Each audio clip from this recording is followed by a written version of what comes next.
Bienvenue à tous ceux qui sont curieux de découvrir des récits inspirants d'hommes et de femmes entrepreneurs. Ici, vous êtes sur la chaîne Microco dans notre podcast À vous, le micro-commerce. Chaque mois, on s'entretient avec un entrepreneur pour découvrir les coulisses de son activité, ses fiertés, ses challenges, ses défis, son quotidien. Cette semaine, partons à la rencontre de Laken Lima, conseillère en naturopathie, coach santé et bien-être.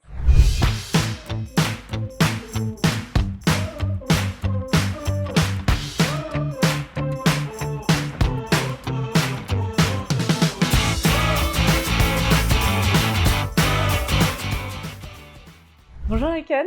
Bonjour Sally. Bienvenue à notre podcast. Merci pour l'invitation. Avec grand plaisir. Est-ce que tu peux nous raconter un peu ton parcours, un peu tes études, les métiers que tu as pu avoir précédemment? Oui, bien sûr. Alors moi, j'ai fait une licence juriste-linguiste avec l'idée à l'époque de faire de la traduction pour les institutions internationales. Donc en tout cas, c'était l'idée de l'époque. Ouais. Finalement, rien à voir. À la sortie de mes études, en fait, j'ai pris un premier boulot d'assistante de direction. Et en fait, pendant une dizaine d'années, c'est ce que j'ai fait. J'ai oscillé entre assistante de direction ou office manager, selon les sociétés par lesquelles je suis passée. Et j'ai fait à la fois des grands groupes et des PME. D'accord, très bien. Tu as pu voir un peu comment ça se passait dans les deux. Oui, tout à fait. C'est un métier que j'ai beaucoup apprécié, qui est pas forcément bien connu, qui veut un peu tout dire et rien dire. En fait, office manager, c'est un petit peu le chef d'orchestre dans une société. Et en fonction des besoins de la structure, on va avoir différentes missions. Par exemple, sur mon dernier poste, j'étais dans une PME où il y avait une centaine d'employés et je traitais à la fois des sujets de ressources humaines, de gestion des ressources humaines, et à la fois, par exemple, des budgets. Ok, ouais, tu avais un large spectre. Mais ça correspond bien à ma personnalité. Je suis quelqu'un de curieux de nature, qui aime beaucoup apprendre. Et donc c'est une fonction que j'ai appréciée, puisque voilà, sur chaque poste j'ai pu apprendre, développer des compétences et surtout me frotter à la gestion d'entreprise finalement. Ouais. Voilà, qui n'est pas du luxe quand on décide par la suite de se mettre à son compte. Ouais, du coup, raconte-nous un peu, comme tu as vu un peu cette gestion d'entreprise. Qu'est-ce qui t'a fait avoir le déclic ensuite pour te lancer dans la santé, le bien-être? Enfin, qu'est-ce qui s'est passé pour cette transition finalement? Alors, je pense qu'il y a deux aspects. Il y a le fait de souhaiter se mettre à son compte et le fait de vouloir travailler dans un domaine qui est lié à la santé et au bien-être.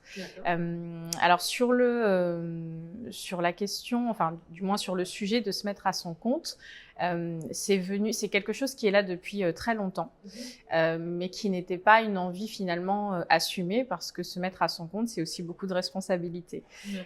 Et donc jusqu'en 2020, en fait, c'était pas quelque chose qui était envisageable, on va dire, d'un point de vue psycho-émotionnel, toutes les responsabilités qui incombaient au fait de choisir de se mettre à son compte. Et puis, en fait, avec le Covid, tout simplement, sur mon dernier poste, je me suis retrouvée... alors moi, je ne faisais pas partie des métiers dits inutiles, puisque j'étais en lien, en fait, avec du coup la gestion du personnel. Et donc, il y avait énormément de choses à régler, le chômage partiel, enfin, beaucoup de choses à régler pendant cette période. Donc, moi, j'ai continué. Et j'ai vu un certain nombre de mes collègues, du coup, être mis au chômage partiel. Donc moi, je continuais à travailler. La charge de travail était super importante et ça commençait à perdre un petit peu de sens, en fait, pour moi. Et c'est à ce moment-là que le courage est venu de se mettre, en tout cas de se lancer dans un projet, de se mettre à son compte. Maintenant, sur la thématique de la santé et du bien-être, parce que c'est vrai que je fais un espèce de grand écart. C'est pas quelque chose en fait de nouveau dans ma vie. Il se trouve que j'ai grandi dans une famille du côté maternel, en tout cas, où il y avait beaucoup de liens avec la médecine traditionnelle. Donc, ma famille maternelle est originaire du Cap-Vert. Et donc, j'ai grandi en partie avec ma grand-mère. Et donc, elle, c'était une grande habituée de la médecine douce. Donc elle me soignait à raison de cataplasme, tisane, de bains de pieds. Enfin, voilà. Donc, c'était un petit peu l'ambiance quand j'étais plus jeune. Et donc, c'est quelque chose qui est assez naturel, en fait, voilà, pour moi. Et au moment de me mettre à mon compte, ça a été une évidence qu'en fait, ça devait être dans ce domaine-là. Et puis après, sur le format en tant que tel que ça devait prendre, là, il a fallu commencer à rechercher des formations, voir ce qui était possible de faire ou pas, parce que le domaine de la santé est un domaine particulier. Bah oui, j'imagine. Et donc voilà, en faisant mes petites recherches, c'est là où je suis tombée sur le diplôme de naturopathe. Ok, très bien. On a un peu le fil conducteur de ce qui t'a amené à te lancer, donc c'est chouette d'avoir un peu tous les éléments un peu mis bout à bout pour ton lancement. Et du coup, est-ce que tu peux nous parler un peu des services que tu proposes, comment ça s'articule, enfin voilà, comment et aussi quand tu as décidé de te lancer, tu t'es dit voilà, moi je vais proposer ci, ça, à qui quelle est ma cible, enfin comment tu as un peu vu tout ça pour le démarrage?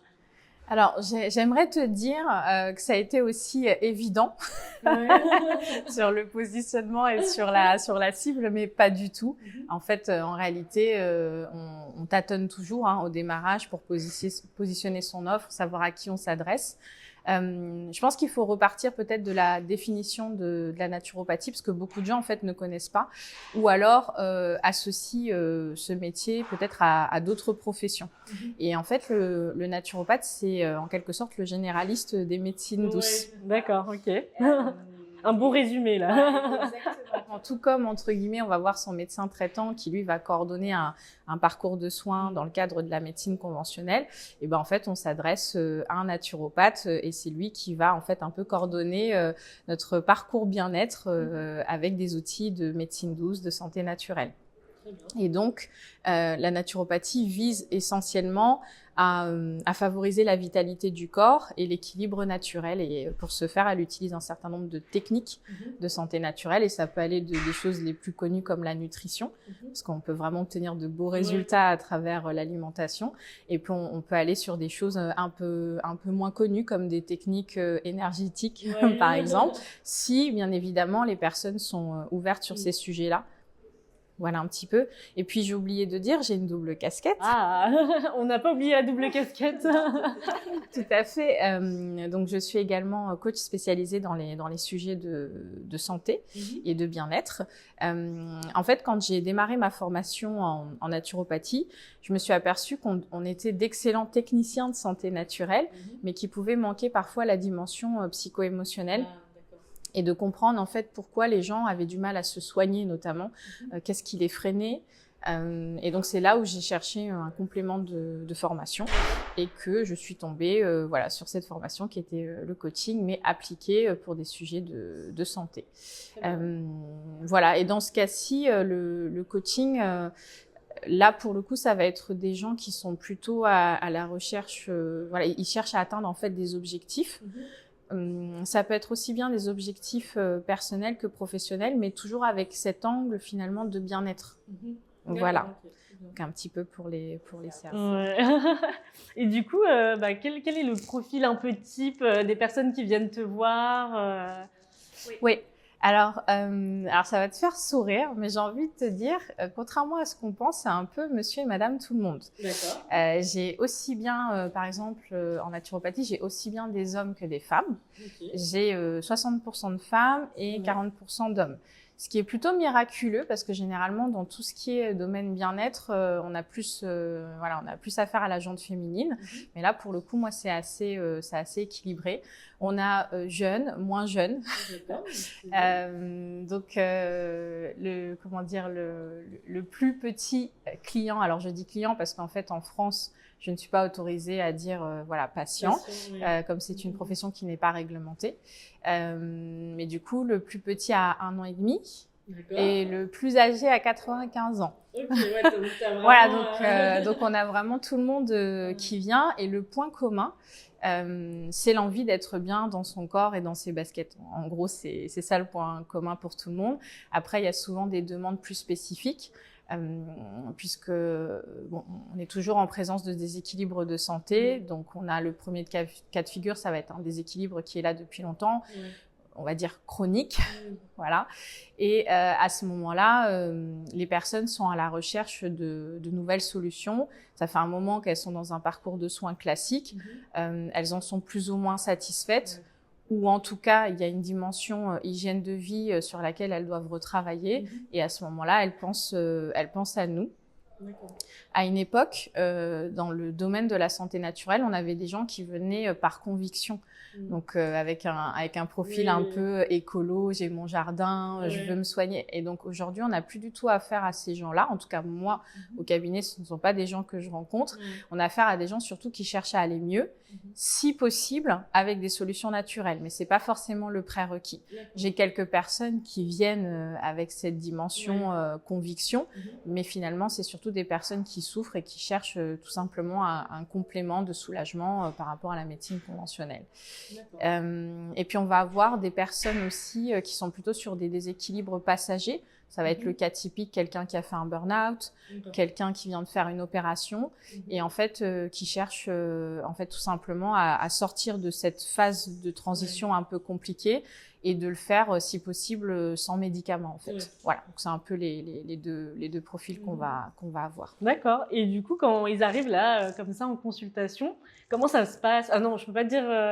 On peut dire. Ah ok, bon ça va que je me. Ok, bah, super.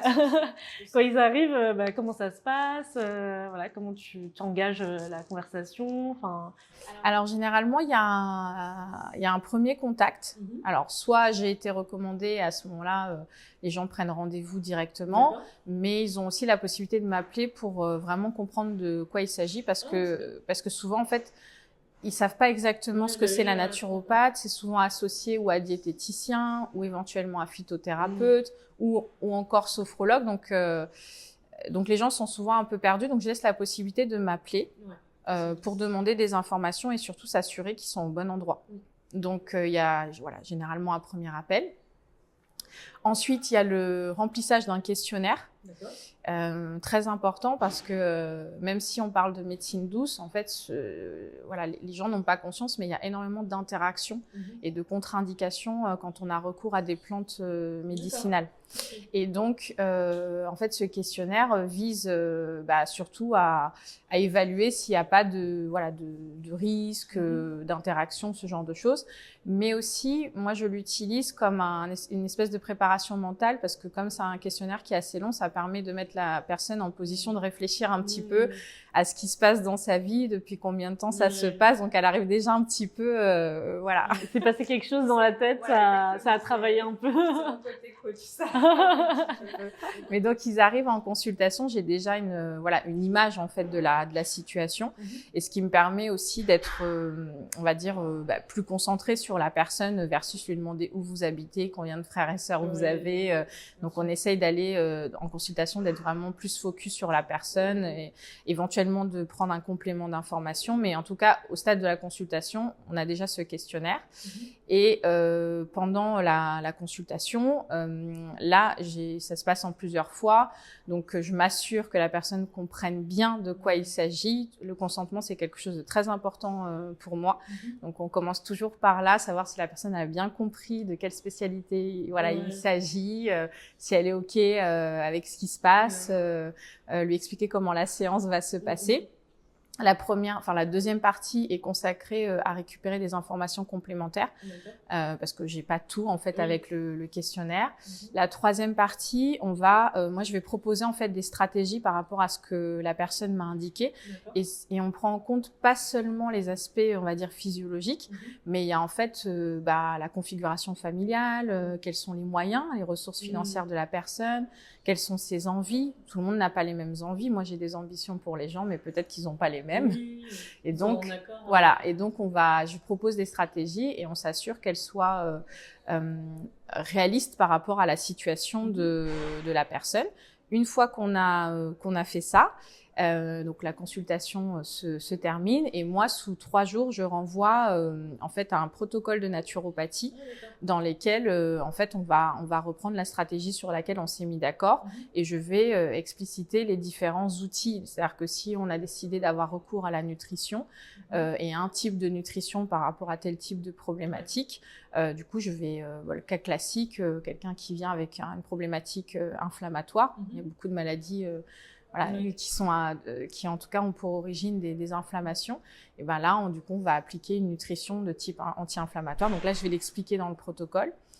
Si j'ai des plantes, je vais aussi les expliquer. Si je recommande certaines techniques, je sais pas, manuelles, réflexes, de l'acupuncture ou quoi que ce soit, je vais les mettre aussi. Et en fait, chaque protocole est individuel puisque chaque situation est différente. 5 personnes pourraient venir avec les mêmes symptômes et puis finalement repartiraient avec des protocoles différents parce que les origines sont pas les mêmes, les difficultés sont pas les mêmes. Enfin voilà. C'est personnalisé. C'est vraiment ultra personnalisé. C'est ce qui fait aussi, et ça j'imagine qu'on en parlera, qui fait que c'est un modèle économique qui n'est pas simple en fait. Parce qu'on prend beaucoup de temps, que ce soit le jour de la consultation, mais aussi pour la rédaction du protocole. Clairement, ouais. Et du coup, j'ai vu que dans ton offre, il y avait aussi la proposition de séjour bien-être. Est-ce que tu peux m'en dire un peu plus sur ça, sur cette offre-là? Alors, les séjours, ça fait très longtemps que j'y pense. D'accord. La première fois que j'ai évoqué les séjours, j'avais 19 ans. D'accord. Alors, c'était pas les séjours en tant que tels, mais je disais toujours, j'aimerais beaucoup créer un genre de parenthèse où les gens pourraient venir en fait réfléchir à leur vie et se ressourcer. D'ailleurs, ce qui faisait un peu rire mes camarades, parce que quand on a 19 ans, c'est des idées un peu farfelues. Mais en tout cas, c'était de ça qu'il s'agissait. Sur le format exact, je savais pas. Est-ce que c'était un lieu ? Est-ce que c'était des séjours? Est-ce que je n'avais aucune idée à l'époque? Et finalement, comme quoi, il y a jamais, en fait, c'est 1 plus 1 plus 1 plus 1, il y a jamais de hasard. Et en fait, au moment de lancer, cette idée est revenue. Et je me suis dit, pourquoi pas faire des séjours? Alors les séjours, ça s'appelle 100% déconnexion. Ah, c'est un très beau nom. Voilà, exactement. Alors je vais être honnête avec vous, c'est pas moi qui ai trouvé le nom. J'ai un ami qui m'a aidé sur le sujet parce que moi je suis un petit peu nulle en communication et donc en fait je lui décrivais ce que je voulais faire et c'est lui qui a eu l'idée. Ah oui, mais en fait tu proposes de la déconnexion et donc voilà, et ça a fait tilt et du coup quand j'en parle aux gens, ils comprennent tout de suite. Et donc l'idée c'est de les sortir de leur quotidien, de les emmener dans une destination à l'étranger, plutôt une destination de nature, mais vraiment du coup de les couper avec leur quotidien et de leur offrir en fait une espèce de parenthèse où ils vont pouvoir réfléchir, alors déjà se reposer, voilà, déjà mais aussi être guidés pour pour mener une introspection, une réflexion sur les changements qu'ils doivent apporter à leur vie. En 2 semaines, parce que j'ai des formats 1 semaine et 2 semaines, on ne peut pas révolutionner sa vie. Parce que révolutionner sa vie, ça passe par l'action. Mais par contre, ce qu'on peut faire, c'est-à-dire dans des conditions optimales, on peut conscientiser en fait des problèmes dans sa vie et prendre la décision de changer certaines choses, voire pour certains, arriver déjà à visualiser un petit peu ce chemin du changement. Mais au moins se reposer et être aidé pour réfléchir. Je dis toujours pas avoir les réponses, mais se poser les bonnes questions. C'est pas la même chose, c'est subtil, mais il y a une différence. Voilà. C'est bien à savoir. Voilà. Et donc les prochaines destinations, les Açores et le Cap-Vert. Ah, c'est chouette. Et c'est toi qui organise tout, qui pilote tout Alors non, je m'associe en fait avec un tour opérateur. D'accord, ok. Il faut savoir que en France, le tourisme, parce que même si en fait il s'agit d'une retraite, il y a une dimension touristique. On part à l'étranger, il y a des vols, des hôtels. En fait, c'est un domaine qui est réglementé. Et donc, pour pouvoir vendre ce type de séjour, il faut avoir une licence spécifique et s'il y a un problème avec les clients pendant le séjour, et également une responsabilité civile professionnelle associée. Donc c'est pourquoi en fait pour ce type de séjour il faut s'associer. Après il faut dire aussi que j'ai été un petit peu on va dire ambitieuse, c'est que sur le marché actuellement on a ou des retraites et donc à ce moment-là on rejoint quelqu'un voilà en France dans un endroit on s'occupe soi-même en fait de sa logistique et ce qu'on va faire c'est qu'on va régler un accompagnement auprès du professionnel.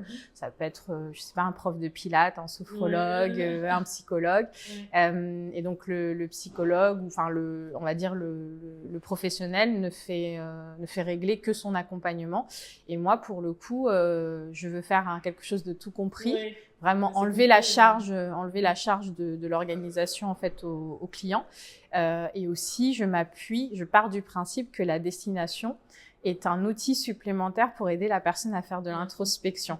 Donc c'est entre le séjour découverte, parce qu'on en profite quand même pour visiter un peu, et la retraite introspective. Donc c'est en tout cas sur le marché vous avez ou la retraite ou le séjour découverte. Et moi, j'ai décidé de faire les deux ensemble, ce qui d'un point de vue logistique est un peu plus complexe, mais qui pour moi a du sens parce que le public qui vient est un public qui est souvent fatigué, épuisé, et qui a besoin en fait qu'on s'occupe de lui et surtout qu'on les chouchoute, qu'ils aient pas à devoir réfléchir le bus, le car, le taxi, où est-ce qu'on va manger. Tu vas vraiment focus sur leur réflexion, pas des parasites. L'idée c'est ça. Ok, très bien. Et du coup, j'en reviens un peu à ton parcours entrepreneurial. J'aimerais savoir, quand tu t'es lancée, vraiment, qu'est-ce qui s'est passé? Est-ce que tu as eu... alors, plusieurs choses. Quand tu t'es lancée, est-ce que tu t'es dit, est-ce que je vais me faire accompagner? Il y a des éléments... tu as eu ton parcours qui était assez polyvalent. Mais est-ce que tu t'es dit, il y a peut-être des sphères que je maîtrise un peu moins. Est-ce que je dois me faire accompagner? Voilà. Donc, c'est la première phase. Et ensuite, est-ce que tu as rencontré des difficultés aussi lors de ce lancement-là? Ok. Alors, sur la première question, en fait, moi, j'ai fait... c'est quelque chose que je fais assez naturellement. C'est un peu dans ma personnalité. Mais j'ai fait une introspection, une analyse assez objective de ma situation vis-à-vis de ce projet de reconversion et d'entrepreneuriat. Et si j'étais très à l'aise sur les sujets, on va dire, plutôt de gestion, il y avait un sujet qui était un espèce de trou noir, un abysse, je sais même pas comment le qualifier, qui était le sujet de la communication. Moi, je suis quelqu'un qui avait, comme je dis, le gros téléphone Nokia il y a encore pas si longtemps, mais j'avais même pas WhatsApp, mes amis devaient encore m'envoyer des cartons d'invitation, donc parler des réseaux sociaux, de la communication, ce genre de choses, ça me semblait tellement un autre monde. Il n'y a pas d'autre mot, mais j'avais conscience que c'était le gros point noir de mon projet. Et donc, j'ai décidé de me faire accompagner. J'ai la chance de résider dans le 93, mais aussi d'avoir choisi d'établir du coup mon activité dans le 93. Et c'est un territoire qui est très dynamique au point de vue entrepreneuriat. Donc, il y a beaucoup de programmes pour aider les entrepreneurs. Et j'ai rejoint La Miel, qui est une association d'entrepreneurs, je crois qu'on peut dire financée par Pleine Commune, la communauté d'agglomération du 93. Et donc là, ce qui était bien, c'est qu'on pouvait choisir en fait en fonction de ses difficultés ou de ses lacunes un parcours de formation. Et donc là, j'ai suivi leur parcours de formation sur le marketing digital. Voilà, ça m'a énormément aidée, ça c'est certain. Puisque aujourd'hui je publie quasiment quotidiennement sur les réseaux sociaux, mais oui, je pense que c'est important d'être objectif en fait sur ses ressources, ce qu'on sait bien faire et sur ce qu'on sait pas bien faire. Alors sur ce qu'on sait pas bien faire, il faut aussi être capable de déterminer si c'est important ou pas, parce qu'il s'agit pas aussi d'aller travailler sur tous les sujets. Là, par contre, sur ce sujet de la communication, c'était obligatoire. Voilà, c'était important.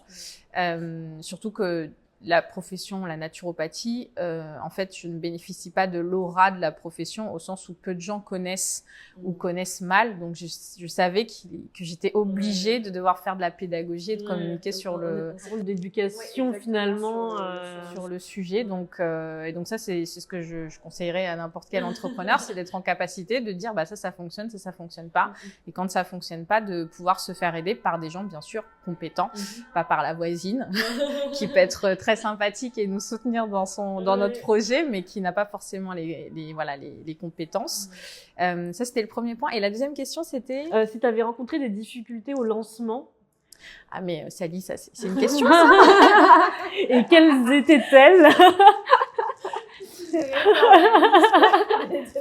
Celles qui t'ont peut-être le plus marqué et que t'aurais aimé peut-être savoir avant. Ouais, alors, dans la liste des difficultés, moi je fais la différence entre des difficultés, on va dire, personnelles, internes, et puis du coup, des difficultés qui sont un peu liées à l'aspect vraiment, à l'aspect professionnel. Mais je fais la différence, mais en réalité c'est lié, surtout si on est à son compte et qu'on travaille seul. Ouais. Son état d'esprit va influencer. Donc, s'il y a des choses qui nous manquent en termes de, alors, le mot est un peu galvaudé, mais de mindset, ça risque d'être compliqué parce qu'on peut nous mettre tous les outils à disposition. Si on n'est pas en capacité psychologique de les utiliser, c'est un peu compliqué. Mais dans les plus grandes difficultés que j'ai rencontrées, alors c'est par exemple la mauvaise presse. De mes deux professions, donc que ce soit la naturopathie ou que ce soit le coaching. Donc le coaching, en fait, on a quasiment tout le monde maintenant est coach. Donc les gens finalement à la fin, on sait plus vraiment c'est quoi comme métier. Et donc il y a ce côté un peu mauvaise presse. Donc après, c'est quelque chose qui se contourne, c'est-à-dire qu'en étant transparent, en faisant preuve de pédagogie, en mettant du temps pour expliquer les choses aux gens. Mais je dirais que voilà, je partais pas avec une nouvelle profession qui avait le vent en poupe, on va dire. Voilà. La naturopathie, pareil. C'est-à-dire que vous avez beaucoup de gens, quand on dit naturopathe, vous avez beaucoup de préjugés qui viennent avec. Donc, je dirais que c'est la première difficulté et qu'il faut du coup être bien ancré dans ses convictions pour que quand en fait quand on reçoive des critiques ou quand il y a des débats qui soient lancés, qu'on soit à l'aise pour répondre. Voilà, donc ça c'est une des difficultés. Peut-être la deuxième aussi difficulté, c'est le travail du modèle économique. Parce que, en tout cas dans le cas de la naturopathie, la consultation n'est pas un modèle économique rentable parce que on passe beaucoup de temps dans une consultation, sans compter ensuite la rédaction du protocole. Donc, il a fallu en fait que j'ouvre mon cerveau et que je réfléchisse de façon créative à des solutions pour que ça devienne un modèle économique rentable. Donc voilà, c'est les deux choses qui me viennent en tête. Après, parce que je pense que c'est toujours bien aussi de parler des aspects, plus personnels. Ensuite se posent des questions d'un point de vue financier parce que moi pour le coup j'ai ma petite famille, donc il y a un aspect aussi, est-ce qu'on va y arriver, et donc il faut beaucoup travailler sur sa confiance en soi. On pense toujours en fait aux aspects techniques d'un projet, mais moi je parle avant tout des aspects personnels, c'est-à-dire est-ce que moi je suis en bonne santé, est-ce que je me sens bien dans mes baskets, est-ce que j'ai une compagne, un compagnon qui me soutient, est-ce que j'ai pu en parler à mes enfants, voilà, est-ce que les factures vont être payées ou comment je vais faire. En fait, c'est un certain nombre de choses qui sont des aspects qui sont personnels, mais qui vont rejaillir directement en fait sur le travail si c'est des choses auxquelles on n'a pas pensé. J'ai commencé par la santé. En parlant de la santé, parce que moi, je vois beaucoup d'entrepreneurs qui font des burn-out, en fait, mais en fait, qui se lancent dans l'aventure sans regarder, voilà, si on n'a pas la santé, c'est compliqué d'être entrepreneur, hein. Alors qu'on le met toujours de côté. C'est vrai, mais c'est hyper challengeant de devenir entrepreneur. Ça fait énormément sortir. On en parlait tout à l'heure de sa zone de confort. Donc, c'est vrai que il faut être en bonne santé. Mais tout va bien. Moi, j'ai la chance d'être avec toi, donc. Ah bon, ça va alors, ça me fait plaisir. Voilà, j'avoue, une première fois, et donc hier, il y a eu un petit moment de stress. Oui, bah, c'est toujours, c'est normal, on fait quelque chose qu'on ne connaît pas, c'est nouveau, et puis c'est un bon stress. On va dire ça comme ça. On va dire ça comme ça. Et bah, du coup, en parlant de sortir de sa zone de confort, quels sont les principaux défis que tu as pu rencontrer tout au long de ton parcours entrepreneurial ou peut-être une anecdote que tu aimerais partager Alors, est-ce que tu fais une différence entre défi et difficulté, du coup? Défi, c'est peut-être quelque chose que tu as dû surmonter, mais que tu es contente de l'avoir fait ou Alors, définitivement, comment dire, le fait d'avoir fait la bascule sur les réseaux sociaux, parce que maintenant, je prends énormément de plaisir. Donc à partager. Alors c'est quelque chose de simple pour moi dans la vie, on va dire réelle. Et je sais pas pourquoi je pensais que les réseaux sociaux c'était complètement différent. Et alors même si bien sûr on crée un narratif par rapport à ce qu'on veut proposer aux gens, mais moi en tout cas dans mon cas, je suis à un stade où maintenant il y a du plaisir dans ce que je partage. Donc ça c'est super. Et je me serais ça aurait été dommage en fait que je passe à côté. Et en plus ça m'apporte plein d'opportunités, parce que dès qu'on a un peu de visibilité, forcément si on cherche quelqu'un pour parler de la naturopathie ou d'autres choses, on va penser à moi parce qu'on me voit sur les réseaux. Donc c'est un véritable vecteur en fait de visibilité, également de développement d'activités. Donc ça aurait été dommage en fait, vraiment que je reste campée sur mes positions, parce que pour le coup j'étais vraiment, enfin j'ai un ami qui dit que j'étais dans une caverne quoi.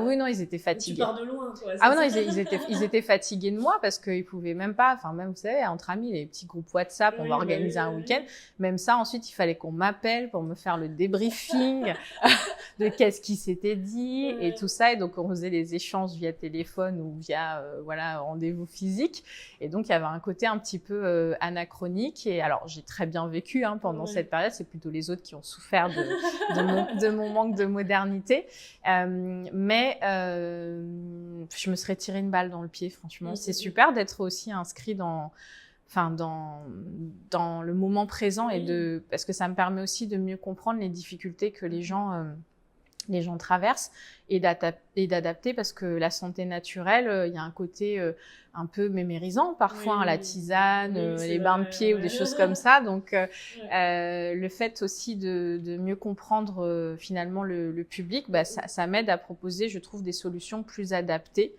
Et puis de rester aussi ancré dans la réalité. Ouais, c'est très important. Est-ce que tu pourrais donner un conseil peut-être aux entrepreneurs qui nous écoutent, peut-être quelque chose que tu trouves important dans le processus entrepreneurial, qu'est-ce que tu conseillerais vraiment? Alors, ça peut être plusieurs conseils. Ouais.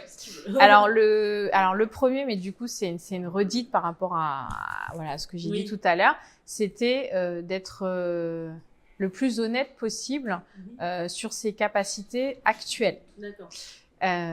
Qui ne disent rien de nos capacités à venir, mais d'être honnête sur ce sujet-là, et d'identifier très rapidement en fait les forces que l'on a, et aussi les vulnérabilités, pour pouvoir en fait se préparer et anticiper les choses, et ne pas se dire par exemple moi je suis quelqu'un de timide et c'est pas un problème, et puis on verra bien comment ça se passera.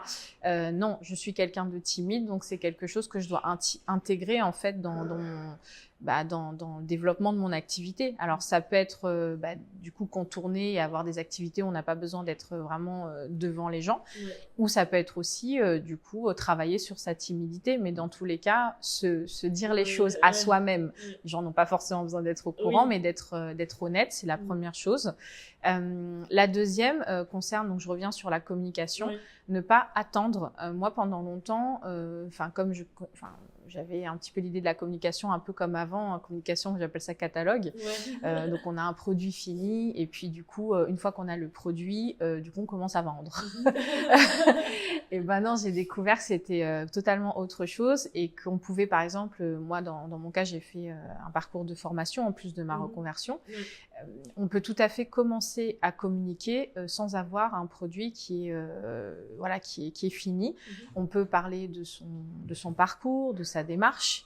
On peut parler aussi de ses passions. Donc moi, c'est comme ça en fait que j'ai commencé, puisque j'ai commencé que j'étais encore en cours. Et donc en fait, j'ai commencé à parler de mon processus de reconversion et ça crée en fait un lien avec la communauté. Et c'est vrai que pendant longtemps, moi, je pensais qu'il fallait d'abord être expert pour pouvoir communiquer sur quelque chose. Et la communication a totalement été dépoussiérée de ce point de vue-là. Et donc, ce serait vraiment dommage de commencer sa communication qu'au moment, entre guillemets, où on a quelque chose à vendre. Et parce qu'on a sa personnalité, on a ses centres d'intérêt qu'on peut partager avec les gens. Donc, la communication. Et le troisième point, la créativité. La créativité, c'est en fait quand on est bloqué sur quelque chose, de pas de pas se dire c'est foutu, mais d'être créatif en fait. Voilà. Moi, j'aurais pu me dire typiquement, la consultation, tout le monde m'a dit que c'était pas rentable. Et puis du coup je lance le cabinet en sachant pertinemment bien que 90% des naturopathes m'ont dit que c'était pas très rentable les consultations, donc je ne fais rien. Et puis finalement, quand on réfléchit, la naturopathie c'est beaucoup de choses. Aujourd'hui, je fais des ateliers en entreprise, je fais des séjours. Enfin, on peut décliner en fait et créer plusieurs offres en fait. En tout cas, voilà, être créatif et ne pas se dire que son métier, forcément, il n'y a qu'une facette. Il y a plein de facettes et il faut être un peu créatif. Bon, ça, c'est des conseils que je donne, mais après, on a toujours, voilà. Je suis toujours un peu mal à l'aise sur les conseils, parce qu'un conseil, ça dépend de beaucoup de choses, en fait. En fait, c'est un peu ton rôle aussi. Voilà, à qui on parle, quels sont ses objectifs. Donc, un conseil vaut pour une personne et ne vaut pas pour un autre. Donc je suis toujours un peu mal à l'aise sur le conseil généraliste. Peut-être s'entourer. Ça peut être un conseil un peu général, mais qui peut s'adapter. Par exemple, comme tu as été accompagnée par la miel, peut-être trouver une structure qui peut les aider. Ça c'est. Alors tu vois, pour moi c'est tellement évident que pour le coup j'y ai pas pensé. Être accompagné, mais en fait c'est dans tous les sens du terme, c'est-à-dire et personnellement et professionnellement, ne pas avoir peur, ne pas avoir honte de dire je ne sais pas faire. On reprochera jamais à un entrepreneur de ne pas savoir faire quelque chose. On reprochera à un entrepreneur de ne pas avoir vu qu'il ne savait pas faire cette chose-là. Et donc, et de pas avoir trouvé des solutions. Et donc, dans le 93, après, de manière générale, sur le territoire français, l'entrepreneuriat, c'est un vrai sujet. Donc, il y a plein de programmes d'accompagnement. Dans le 93, où je suis en particulier, c'est vraiment... alors, je sais que le 93 ne bénéficie pas toujours de la meilleure image, mais moi, je le dis aux entrepreneurs. C'est le meilleur territoire, vraiment, quand on veut entreprendre, parce que... il y a une véritable solidarité entre les entrepreneurs. Il y a des vrais réseaux, donc on se voit, on se revoit dans plein d'événements et on s'entraide. Moi, j'ai noué des liens, créé de vraies amitiés grâce à tous ces réseaux d'entrepreneurs du 93. On a ensuite aussi, dans le cadre des programmes, on a des vraies formations avec des super intervenants. Alors, moi-même, j'ai été victime de mes propres préjugés. C'est qu'au démarrage, j'hésitais à faire un programme d'accompagnement dans le 93 en me disant, très honnêtement, si ça se trouve, on va pas nous donner les meilleurs formateurs, ça va être un programme au rabais. Très honnêtement, c'est ce que je me disais. Et finalement, pas du tout. On a les meilleurs formateurs de France qui viennent dans les programmes d'accompagnement. Donc, ça aurait été vraiment stupide que je reste sur mes préjugés au vu de de l'étape que ça m'a permis de passer, en fait. Voilà. Non, mais c'est validé. Moi, je suis encore, on va dire, pour la symbolique à la miel, je paye mes cotisations, mais je suis passée sur un autre réseau qui s'appelle Mieux Entreprendre. que j'aime beaucoup. Là aussi, je viens d'intégrer Pleine Commune Promotion. Ah oui, donc s'entourer, c'est vraiment... même si on est déjà lancé et que sur peut-être l'évolution de la structure, c'est bien. Parce qu'il y a des programmes qui peuvent être plus ou moins indiqués en fonction du stade d'avancement de sa société. Ouais, du coup, moi, je suis en ce moment sur dans 3 réseaux et ça se passe vraiment bien. Et moi, j'y vois le côté soutien entre entrepreneurs. Donc, ça existe vraiment dans le 93.